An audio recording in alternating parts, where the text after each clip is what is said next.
Something massive has been watching my farm for months now, and I swear on everything I hold dear that it saved my life more than once.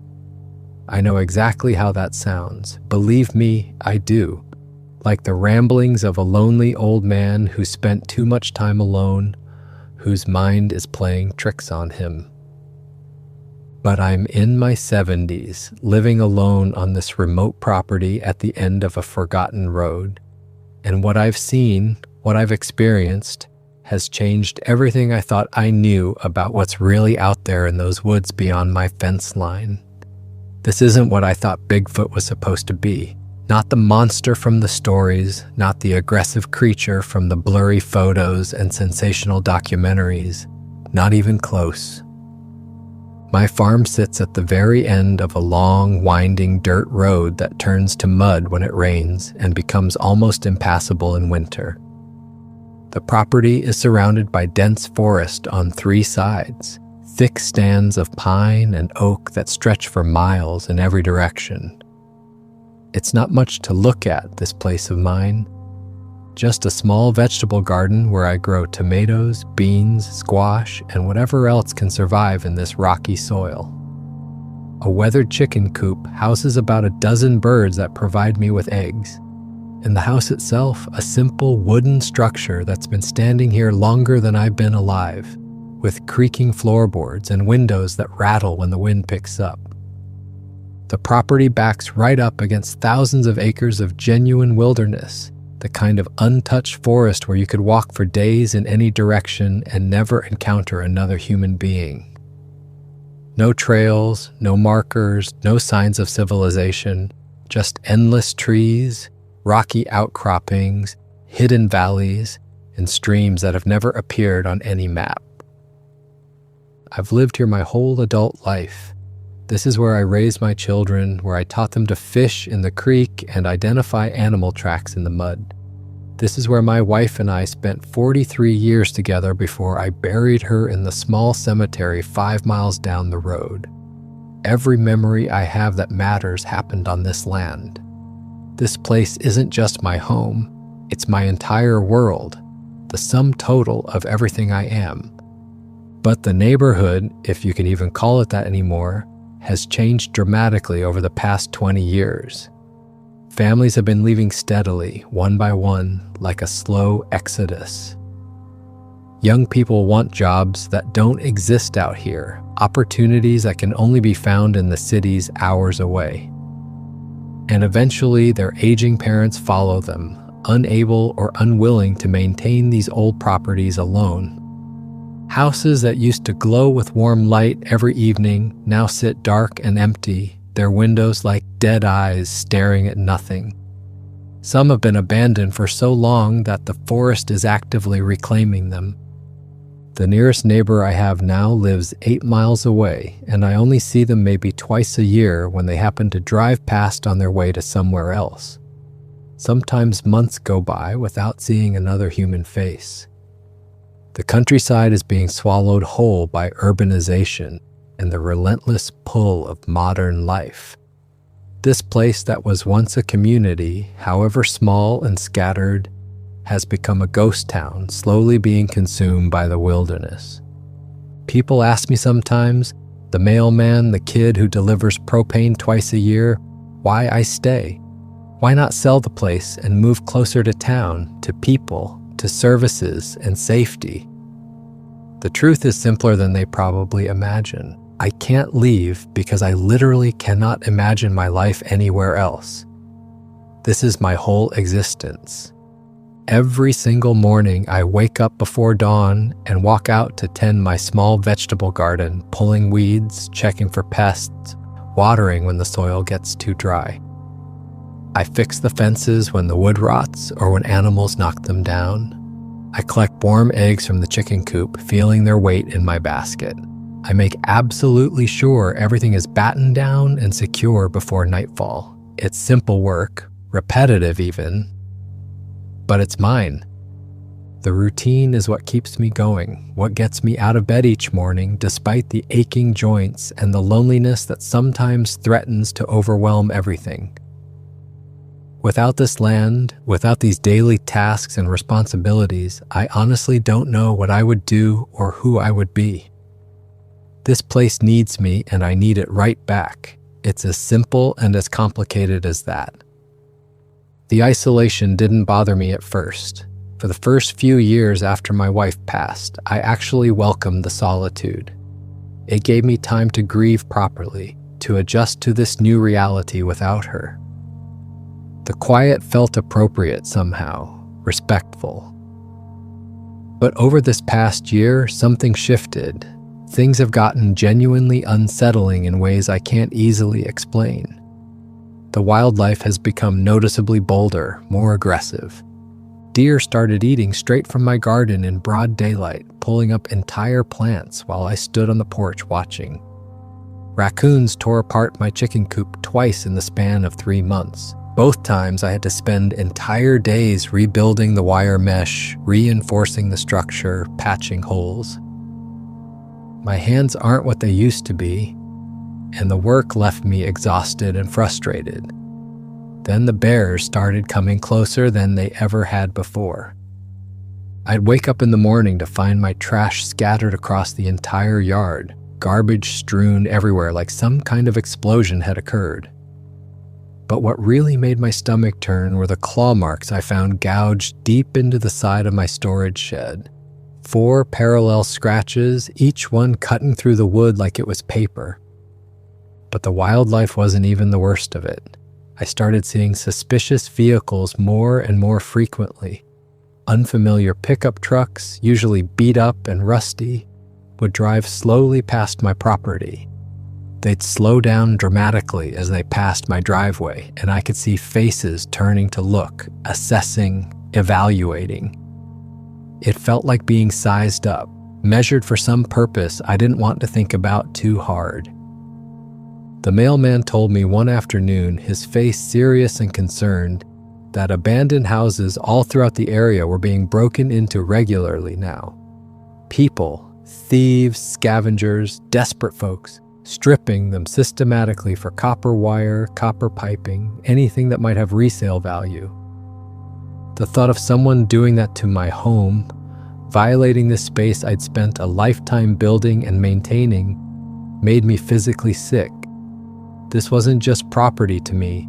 This was my life, my memories, everything I had left. The idea of strangers pawing through it, taking things, destroying what they couldn't sell, it was unbearable. So I started keeping my rifle loaded by the front door, always within arm's reach. I'd used it a handful of times over the years to scare off particularly aggressive animals. A warning shot fired into the air would usually do the trick, send whatever was threatening my chickens or my garden running back into the woods. But now I kept it closer than ever before, checking it every single night before bed to make sure it was loaded and ready. The growing unease became a constant presence, like a weight pressing down on my chest that never let up. I felt watched, observed, even when I was completely alone. At night, I'd hear sounds I couldn't explain or identify no matter how hard I tried. Deep, resonant, guttural noises that seemed to come from everywhere and nowhere at once. They didn't match anything I knew from decades of living in these woods. Not bear sounds. I've heard plenty of those over the years, not elk either. It all started with the footprints, though I didn't recognize them for what they were at first. I'd walk out in the cool morning air to check on my garden or collect eggs from the coop, and there they'd be, massive impressions in the soft earth near the tree line. The first time I saw them, I stood there for a full minute just staring, trying to make sense of what I was looking at. They were huge, easily twice the size of my own boot, maybe even bigger. At first I tried to convince myself it was a bear. Bears do stand on their hind legs sometimes, especially when they're trying to reach something high up or get a better view of their surroundings. I'd seen it happen before over the years. But the more I looked at these prints, the more something felt fundamentally wrong about that explanation. The shape was off. They were too human-looking, with a distinct heel and what appeared to be toe impressions at the front. The stride pattern was wrong for a bear too regular, too purposeful. I tried to dismiss it, tried to tell myself I was seeing things that weren't there. But the prints kept appearing, different locations around the property line, always near the forest edge, always in the early morning hours based on the freshness of the impressions. I started checking every morning, walking the perimeter before breakfast became part of my routine. Then I started noticing the trees, thick branches broken clean off at heights that should have been impossible. I'm talking 10, 12 feet up or even higher, well beyond what any bear could reach even fully extended. The breaks were fresh too, the exposed wood still light-colored and oozing sap. I'd walk along the property line during my daily inspections and find these disturbed areas everywhere. Piles of rocks that had been moved and arranged in strange, deliberate patterns near the forest edge. The whole thing felt profoundly wrong, like I was seeing evidence of something that shouldn't exist. Every rational part of my brain was screaming that there had to be a logical explanation. Kids playing pranks maybe, though that seemed unlikely given how isolated my property was. Teenagers from town occasionally drove out to the abandoned houses to drink beer and cause mischief, but my place was miles beyond even those locations. The sounds started getting worse around the same time. Deep in the night, long after I'd gone to bed, I'd hear these calls echoing through the forest. They'd wake me from sleep, and I'd lie there in the darkness listening, my heart pounding, trying to identify what I was hearing. They weren't bear sounds. I've heard plenty of those over my decades living out here. Bears make huffing noises, grunts, sometimes a kind of clicking sound when they're agitated. They weren't elk either. Elk bugle, especially during rutting season, making this high-pitched whistling sound that's actually quite beautiful in its own way. I've heard that sound hundreds of times. These noises were completely different. Lower, more resonant, almost like they came from something with a chest cavity the size of a wine barrel. Deep whooping calls that seemed to vibrate in your bones when you heard them. Those sounds made the hair on the back of my neck stand straight up every single time I heard them. There was something primal in my reaction, some ancient part of my brain recognizing a threat, even if my conscious mind didn't want to acknowledge it. I'd lie awake for hours after hearing them, listening to every creak of the house, every rustle of leaves outside, unable to fall back asleep.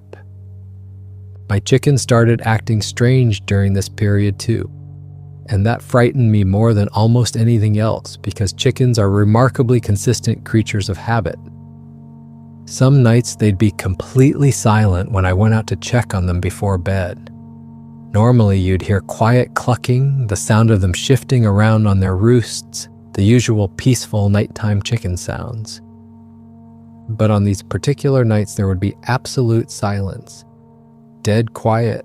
They'd just be sitting there in the darkness, every single one of them wide awake and terrified, waiting for something.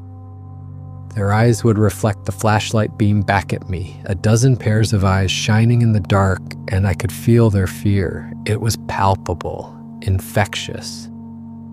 If the chickens were that scared, if their animal instincts were screaming danger that loudly, then maybe I should be paying closer attention to my own sense of unease. I finally made the decision to install security cameras. It wasn't an easy choice because money has always been tight, living on a fixed pension, and I knew cameras weren't cheap. But I couldn't keep living like this, jumping at every shadow, lying awake every night, listening for threats I couldn't see. I borrowed a little money from what I'd been carefully saving for emergencies and drove into town to the hardware store. The young kid working there, couldn't have been more than 19 or 20 years old, was surprisingly helpful. I explained what I needed, though I kept the details vague, just said I wanted to keep an eye on my property at night. He showed me a couple of affordable options and helped me understand the basics of how they worked. I bought 2 cameras, Cheap ones, the most basic models they had, but they'd do the job. I mounted one facing the chicken coop where most of the disturbances seemed to happen. The other I positioned to cover the main approach to my house from the forest. It took me the better part of an afternoon to get them installed properly, my old hands fumbling with the tiny screws and mounting brackets. But eventually, I had them both up and running. For the first week, nothing unusual showed up on the recordings, just the expected wildlife. Deer wandering past at dusk, raccoons making their nightly rounds near the coop, hoping to find a way in, an owl that would perch on the fence post around midnight. Normal forest creatures living their normal lives. I started to think maybe I'd wasted my money, that I was just a paranoid old man jumping at shadows and letting isolation get to me. Then one night, sometime around 2 a.m, according to the timestamp, the camera captured something moving past the chicken coop. I was reviewing the footage the next morning with my coffee, still half asleep, fast-forwarding through the usual nighttime activity. When the image appeared on the screen, I actually dropped the remote control. My hand just opened involuntarily and it clattered to the floor. The figure on the screen was massive, not just tall, but broad, powerfully built, covered completely in what looked like dark fur. The infrared camera made it appear even more otherworldly, this pale, glowing shape against the black background. It was walking upright through my yard, moving past the chicken coop with a kind of casual confidence like it had every right to be there. This wasn't any kind of bear. I've seen bears walk on their hind legs before over the years. They lumber, they move awkwardly because it's not their natural posture. Everything about its proportions was wrong. Too tall, I'd estimate 8 or 9 feet easily based on the fence in the frame for scale. Shoulders too broad and hunched forward slightly, arms too long, hanging down past where its knees would be, ending in what looked like massive hands. The head sat low on those shoulders without much visible neck. It moved with a slight rolling gait, not quite human, but not like any animal I'd ever seen either. The camera had gotten a remarkably clear view of it. I could see details I wish I couldn't. The way the fur seemed longer on its head and shoulders, shorter on the torso. The powerful muscles moving beneath that fur with each step. The way its feet left those massive impressions in my yard. And then it stopped, paused right in the middle of the camera frame and looked directly at the camera like it knew exactly what it was looking at. When its eyes caught the infrared light, they reflected it back in that characteristic way that animal eyes do at night. 2 bright spots staring straight through the recording, straight at me through time. I'm not ashamed to admit that I felt genuine terror in that moment. My hands were shaking so badly I had to set my coffee cup down before I dropped it. I tried to stand up, but my legs were weak, unsteady. I had to just sit there in my chair staring at that frozen image on the screen, trying to process what I was seeing. This couldn't be real. Things like this didn't exist. Everyone knew that. Bigfoot was a myth, a legend, campfire stories, and blurry photographs that were always proven to be hoaxes. The next few days were absolute hell. I barely slept more than an hour or 2 each night. My rifle stayed within arm's reach every single second. I even brought it with me to the bathroom, leaning it against the wall while I washed up. Every sound made me flinch, the house settling as the temperature changed, branches scraping against the roof when the wind picked up, animals moving through the underbrush outside. I became obsessed with the cameras, checking the footage compulsively.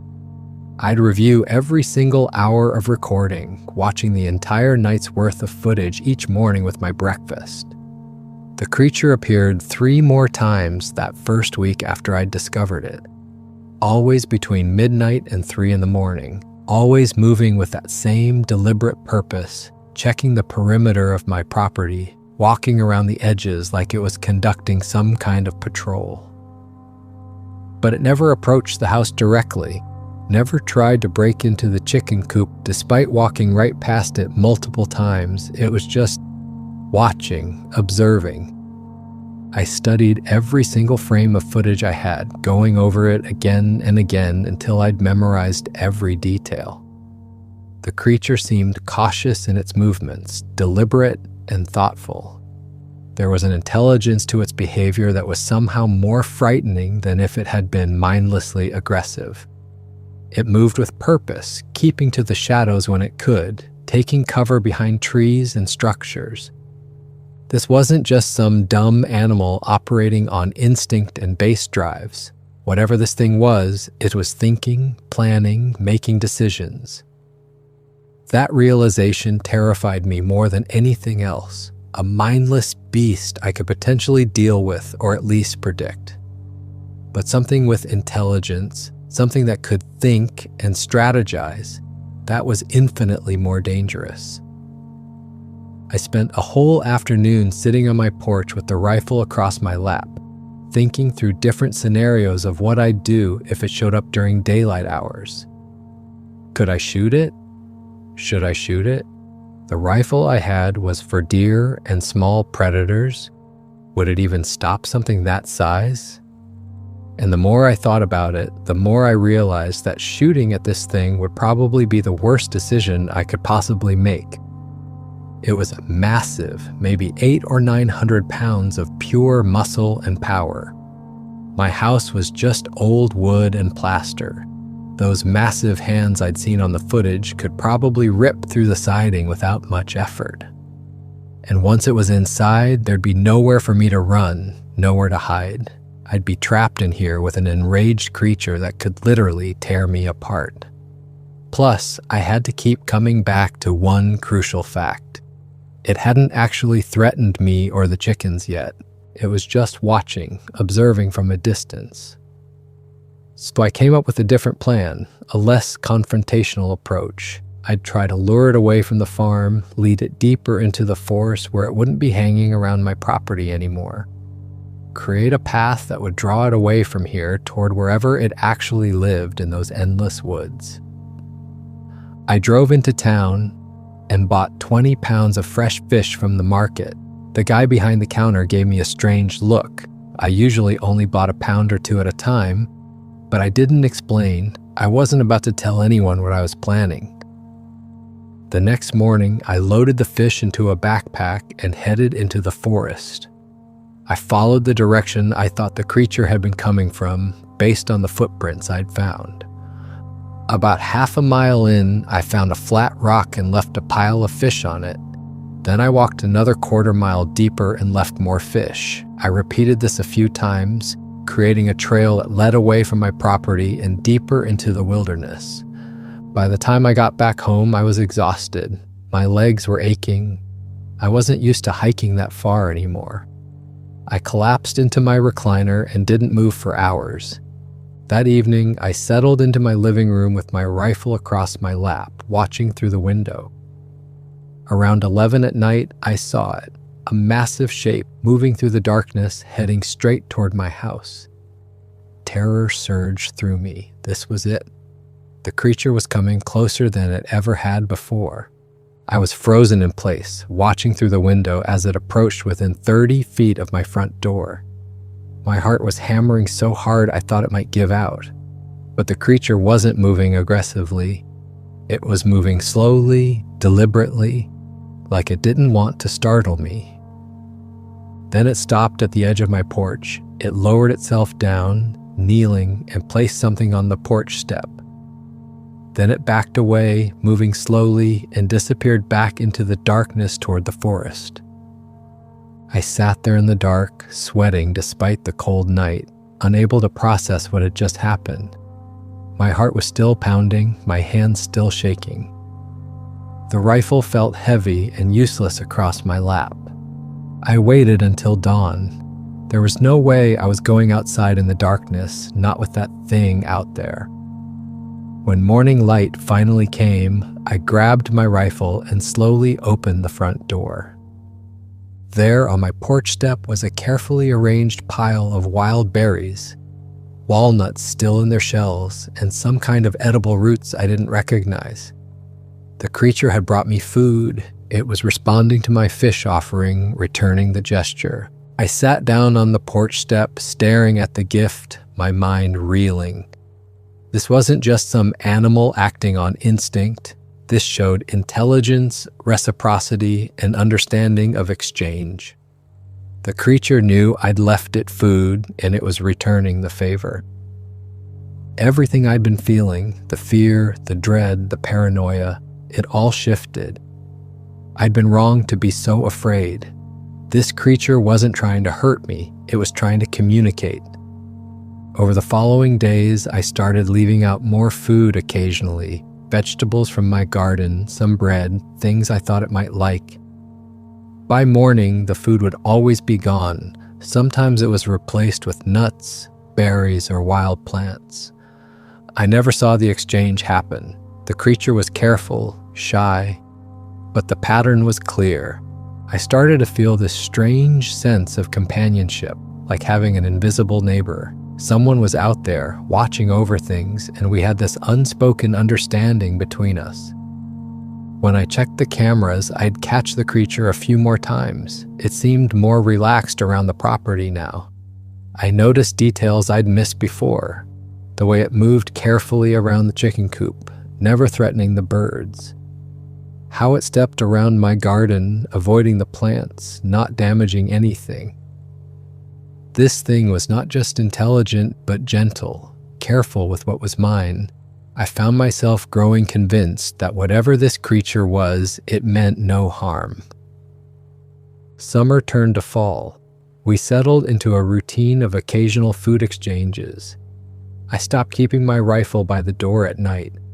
The fear had faded, replaced by something closer to curiosity. My property was thriving too. The garden was producing well, the chickens were healthy and laying regularly. I noticed something else. There were fewer predators coming around. Bears that used to frequent the area gave my property a wide berth now. Other animals seemed to avoid it too. I wondered if the creature's presence was keeping the other dangers away. Whatever the reason, I felt unexpectedly safer than I had in years. Late October brought a new problem. I started hearing howling in the distance. A wolf pack had moved into the area. Over the course of a week, the howls got closer each night. Then one afternoon, I spotted 3 wolves at the edge of my property watching my chickens. They were sizing the place up. My chicken coop was old, just wire and wood. If wolves really wanted to get in, they could break through. I reinforced what I could, adding boards and securing the wire mesh better, but I knew it wasn't enough. These wolves were persistent, getting hungrier as winter approached. The anxiety that had faded over the summer came rushing back. I started sleeping lighter, waking at every sound. It happened after midnight. I was jolted awake by my chickens screaming, their frantic cackling cutting through the silence. I grabbed my rifle and ran outside in nothing but my underwear and boots. The cold air hit me like a slap, but I barely noticed. 5 wolves were circling the coop. 2 were already tearing at the wire, trying to get through. I fired a warning shot into the air. The wolves scattered, but they didn't leave.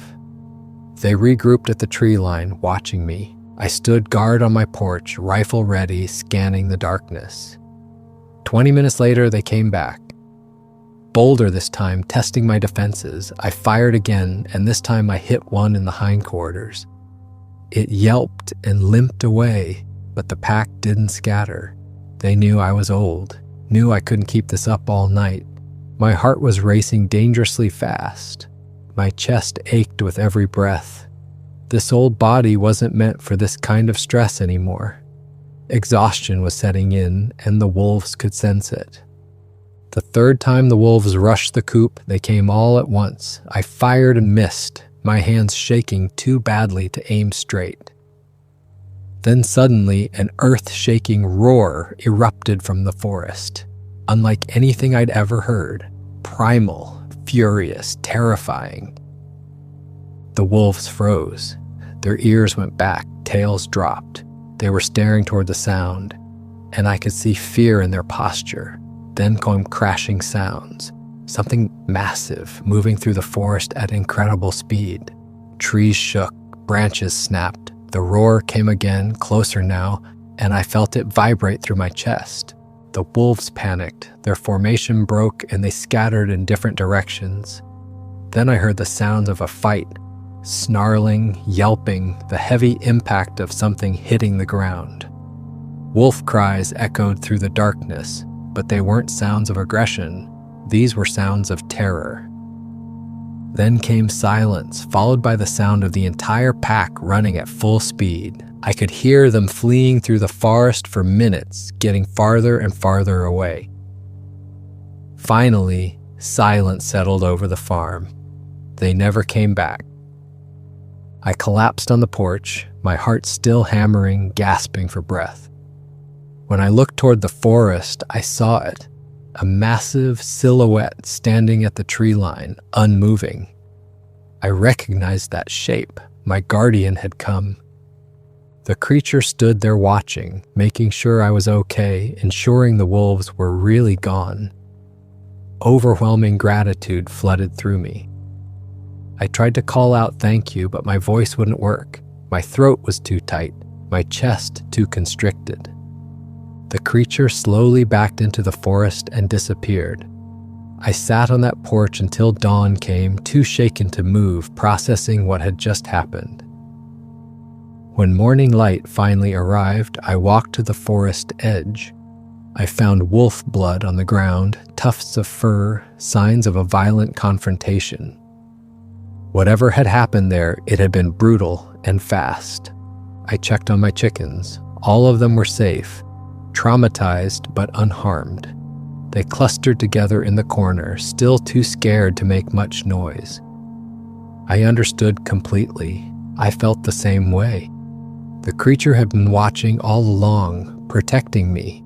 It had sensed the danger and came when I needed it most. December arrived with snow and dropping temperatures. The food exchanges continued.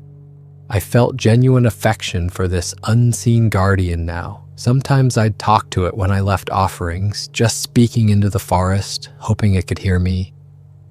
I wondered where it lived, how it survived the winter, if it had a family somewhere in those woods. It was a peaceful time.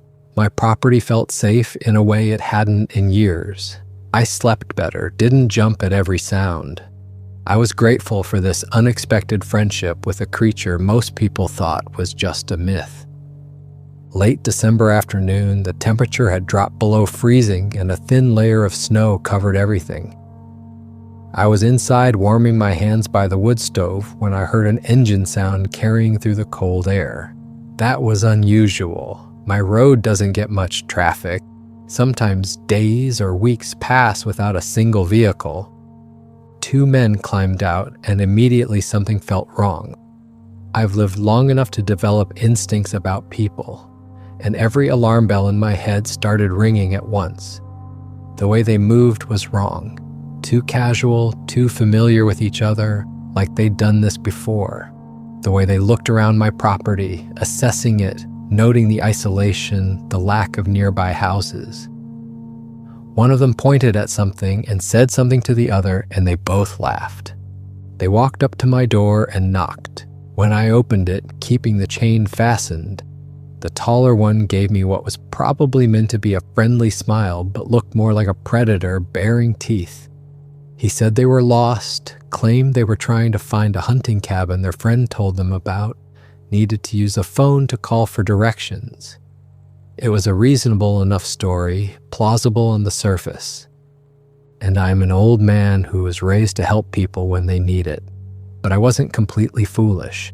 I kept my guard up, noting exactly where my rifle was, leaning against the wall right by the front door where I always kept it. I positioned myself so I could reach it quickly if I needed to, though with my old reflexes, I doubted I'd be fast enough if things went bad. Once inside, they changed completely. The masks came off. They stopped pretending to be lost, stopped maintaining that thin veneer of friendliness.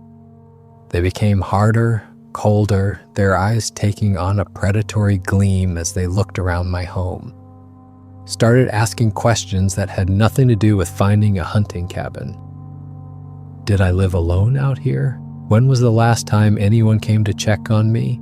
Did I have family that visited regularly?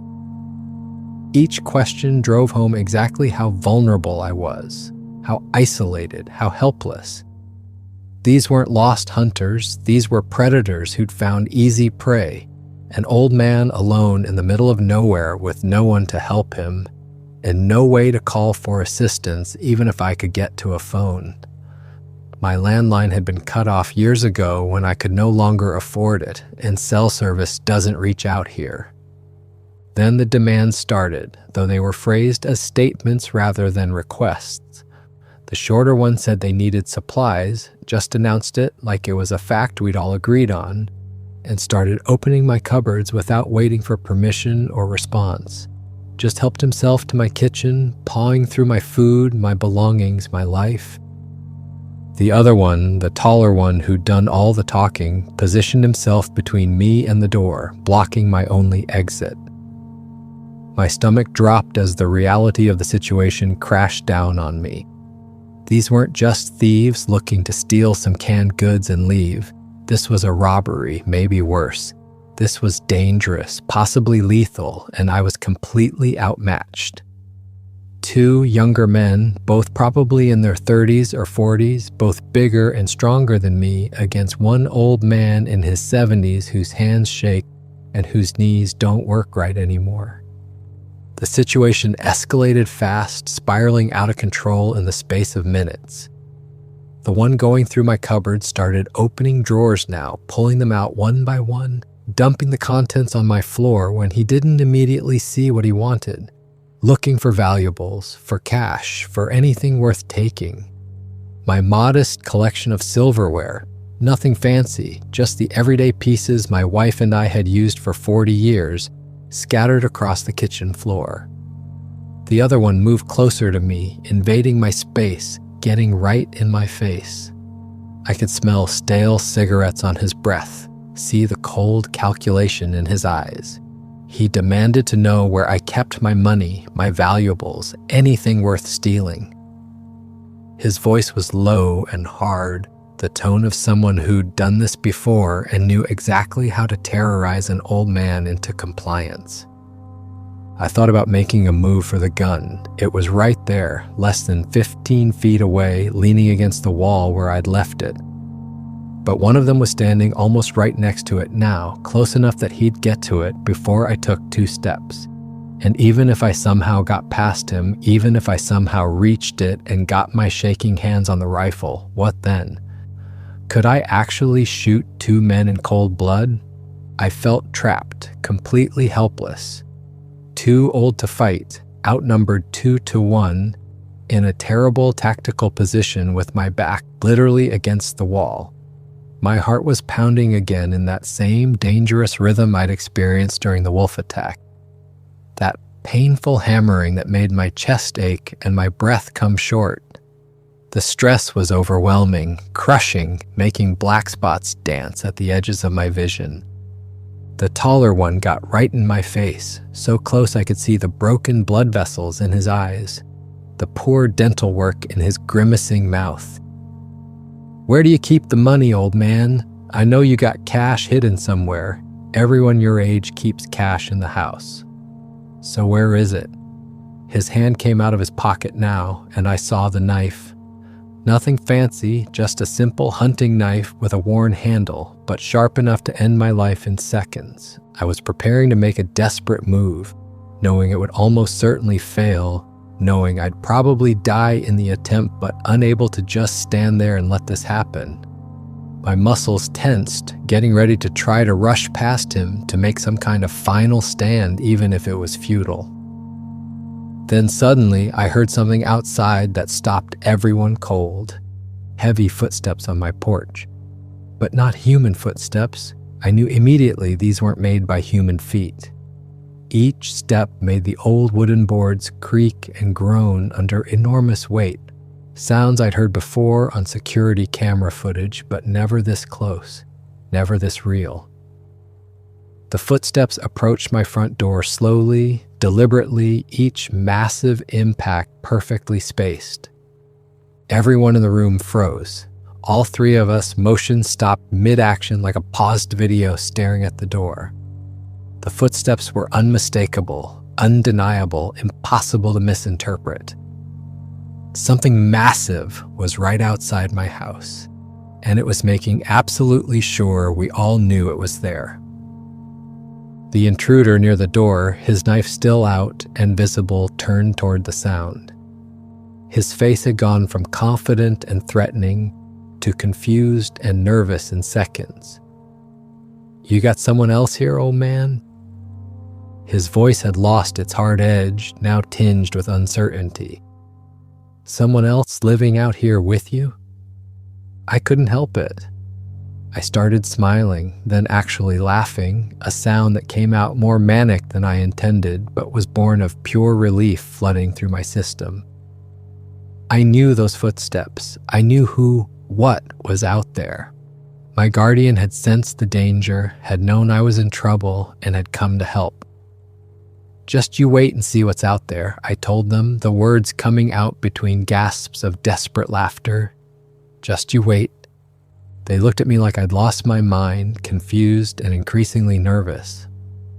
The one who'd been going through my cupboards moved toward the window, his earlier confidence evaporating. He grabbed the curtain and pulled it aside to look out. What he saw made all the color drain from his face instantly. He stumbled backward, nearly falling, his mouth opening and closing, but no words coming out. The other one rushed to the window, shoving his partner aside to see for himself. Both of them pressed against the glass, staring out into my yard.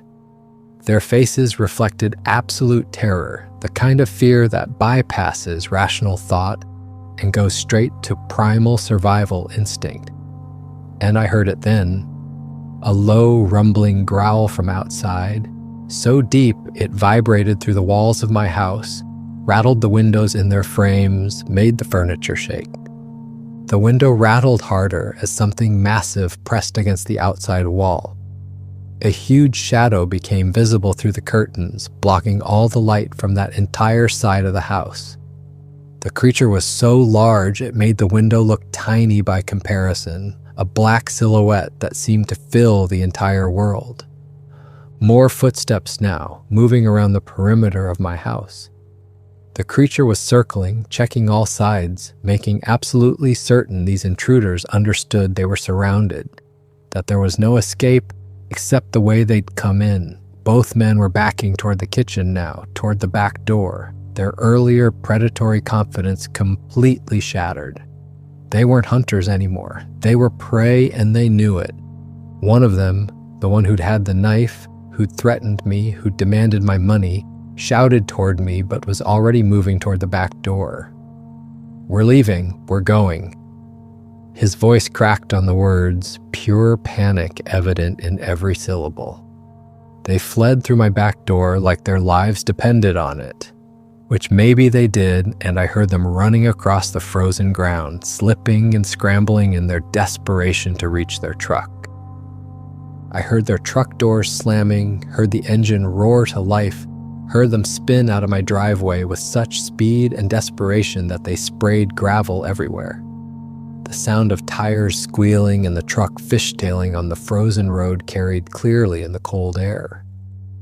They drove away at a dangerous, reckless speed, taking curves that should have required caution at twice the safe velocity.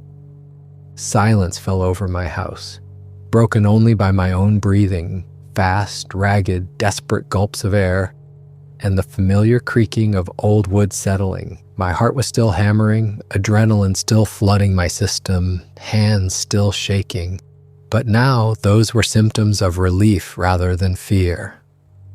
I was alive, they were gone, and I knew why. The heavy footsteps moved again on the front porch, heading back toward the door. Each impact sent vibrations through the floorboards I could feel in my feet. I walked to the door on legs that felt disconnected from my body, operating on muscle memory and residual adrenaline. My hand was shaking as I reached for the doorknob, turned it, pulled the door open. The creature was standing in my yard about 20 feet away, clearly visible in the weak winter sunlight that remained before dusk. This was the clearest, most direct view I'd ever had of it, and the sight took my breath away. It was massive, easily 9 feet tall, maybe more, broad through the shoulders and chest in a way that suggested incredible physical power. Covered in dark brown fur that was longer and shaggier in some places, shorter and sleeker in others. But what struck me most were the eyes. Intelligent, aware, concerned, the creature was looking directly at me with what I can only describe as genuine concern, checking to make absolutely sure I was okay, that those men hadn't hurt me before it arrived. There was something incredibly human in that expression, a depth of emotion and intelligence that made it impossible to think of this being as just an animal. "Thank you," I managed to say. My voice was shaking, cracking with emotion. "Thank you so much. I don't know what would have happened if you hadn't come. Thank you." The words felt inadequate, insufficient to express the gratitude flooding through me, but they were all I had. The creature nodded slowly, deliberately. The movement was unmistakable, undeniable, a clear acknowledgement of my words, proof of understanding. It knew what I was saying, knew what it had done, knew that it had saved my life. Then it turned, moving with surprising grace for something so large, and walked toward the forest. I spent the rest of that evening sitting in my old rocking chair, the one my wife used to sit in while she did her knitting, just processing everything that had happened. My hands had finally stopped shaking. My heart had finally returned to its normal rhythm. The adrenaline had worn off, leaving me exhausted but clear-headed, able to really think through what I'd experienced. The creature had been watching all along, even during the confrontation with the intruders. It must have been close enough to hear what was happening inside my house, close enough to sense that I was in danger. It had sensed the threat and come to protect me, just like it had done with the wolves months earlier. This wasn't coincidence. This wasn't random. This was deliberate protection, conscious choice, intentional guardianship. This guardian, because that's what it was, that's what it had been all along, had been watching over my property, keeping me safe in my isolation. How long had it been doing this? Had it been watching before I even installed the cameras, before I started noticing the signs? How many times had it intervened to keep predators away, to keep dangers at bay without me ever knowing? The gratitude I felt was almost overwhelming, bringing tears to my eyes. Being cared for by something I couldn't fully understand, something most people didn't even believe existed, something that should have terrified me but instead made me feel safer than I had in years. It was beyond anything I had words to express. This creature had saved my life twice now, had watched over me for who knows how long, had protected me when I was at my most vulnerable. From that day forward, I knew with absolute certainty that Bigfoot was watching my farm. Not threatening, not dangerous, not the monster from horror stories and sensational television shows. Protecting. A guardian in the forest, a silent sentinel keeping the dangers away, watching over an old man who lived alone at the end of a forgotten road. The food exchanges continued through that winter and into the spring and summer that followed. I'd leave offerings on my porch step, fresh vegetables from the garden when it was producing, bread when I baked extra, sometimes fish when I made the trip into town. They'd be gone by morning, and sometimes I'd find gifts left in return. Wild berries arranged in careful piles, nuts still in their shells, edible roots I'd learned to recognize. Occasionally, I'd catch glimpses of it at the tree line, that massive figure standing among the pines and oaks, watching, making sure everything was okay, making sure I was safe. Those glimpses never frightened me anymore. Instead, they brought comfort, reassurance.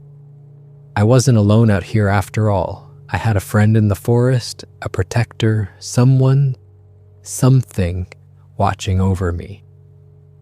What I'd once feared had become my greatest source of comfort and safety. The change in perspective was profound and complete. This creature that should have terrified me, that every rational part of my brain said couldn't exist, had become as much a part of my life as the chickens or the garden or the daily routines that gave my days structure and meaning. I understood now that I wasn't alone in my isolation, wasn't abandoned to face the dangers of this wilderness by myself. I had a friend in the forest, a companion who never spoke but communicated through actions, through protection, through the simple act of being there when I needed help most. The strange friendship we'd developed, the unlikely guardianship that had formed between us, had changed everything about how I saw my life out here. Sometimes I wondered what others would think if I told them, my neighbors 8 miles away, the mailman who came twice a week, the propane delivery kid. Would they believe me? Would they think isolation had finally driven me mad? That loneliness had caused me to invent an imaginary protector to make myself feel less alone? Most people wouldn't believe me. I knew that. But I didn't need their belief. I knew the truth. I'd lived it, experienced it, been saved by it twice now.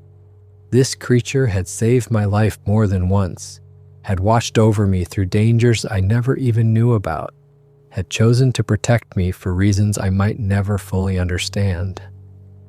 That truth was mine, whether anyone else believed it or not. Most people feared Bigfoot, thought it was dangerous, aggressive, something to run from or hunt or destroy if encountered. The television shows and movies portrayed it as a monster, a threat, something that existed only to terrify humans who strayed too far into the wilderness. Maybe some of them were like that. I had no way of knowing. Maybe my guardian was special, unique, different from whatever others of its kind might be like. My Bigfoot kept visiting my farm, but only to protect me. That's the truth I live with every day. That's the reality of my life out here in this isolated corner of the world. And I'm grateful beyond words for this unlikely guardian, for the strange friendship we've formed across the impossible divide between our species. For the safety I feel even in my old age and isolation, thanks to something most people think is nothing but legend and myth. Every evening now, when I sit on my porch at dusk with a cup of coffee cooling in my hands, I look toward the tree line. And sometimes, not always, but sometimes, I see that massive shape standing there among the trees, watching over things, watching over me, and I feel safe, watched over, protected by something incredible and impossible and completely, undeniably real.